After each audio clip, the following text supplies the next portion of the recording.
ఎన్నికల కోసమని ఉమ్, ఈ 2 నెలలు పెంచలా. ఉమ్, దాని వలన ఆ 2 నెలల లెక్క నెలకి 30,000 కోట్లు ఆయిల్ కంపెనీలకు లాస్ అయింది. ఉమ్, ఉమ్, ఒక్కొక్క కంపెనీకి 30,000 కోట్ల రూపాయలు జేబులో పడ్డాయి. ఉమ్, ఇప్పుడు అవి క్లియర్ చేస్తున్నారు. ఉమ్, ఉమ్, ఎలక్షన్ కోసమే ఆపారు. అవును. ఆ అపప్రద కాదు, ఆ తప్పుని ఒప్పుకోవాలి. ఉమ్, ఉమ్, బీజేపీ చేసిన తప్పు అది, కానీ ఎలక్షన్స్ టైంలో అది చేస్తే కనుక పోయి ఉండేది.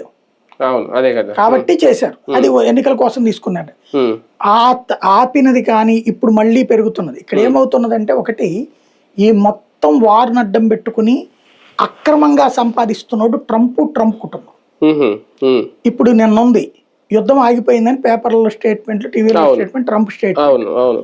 బ్యారెల్ $80 పడిపోయింది. ఉమ్, వీళ్ళ బ్యాచ్ కొనేస్తున్నారు. ఉహు, ట్రంప్ వాళ్ళ కుటుంబ సభ్యులు. ట్రంప్ ఒక మాఫియా లాగా నడుపుతున్నాడు. దగ్గరగా 800 మందో 1000 మందో ఉన్నారు. ఉమ్, షేర్ మార్కెట్లు, పెట్రోలియం వాటి మీదన వాళ్ళు పూర్తి కాన్సన్ట్రేట్ చేసుకున్నారు. ఉమ్, ట్రంప్ నిర్ణయాలకు అనుగుణంగా వాళ్ళు వెంటనే అమ్మడం, వెంటనే కొనడం చేస్తున్నారు. ఉమ్, ఇప్పుడు $20 పడిపోయింది. $80 కొనేసారు వీళ్ళు భారీ ఎత్తున. ఎట్లా కొంటారు? ఒక 10 షిప్పులు, 25 షిప్పులు, 50 షిప్పులు రన్నింగ్లో ఉన్న షిప్పుల్ని ఉమ్, ఆ రేటుకు కొనేస్తారు. ఉమ్, ఇప్పుడు ఎట్లా ఉంటుందంటే, ముందు మనం ఆర్డర్ ఇచ్చి తీసుకోవడం ఒక ఎత్తు.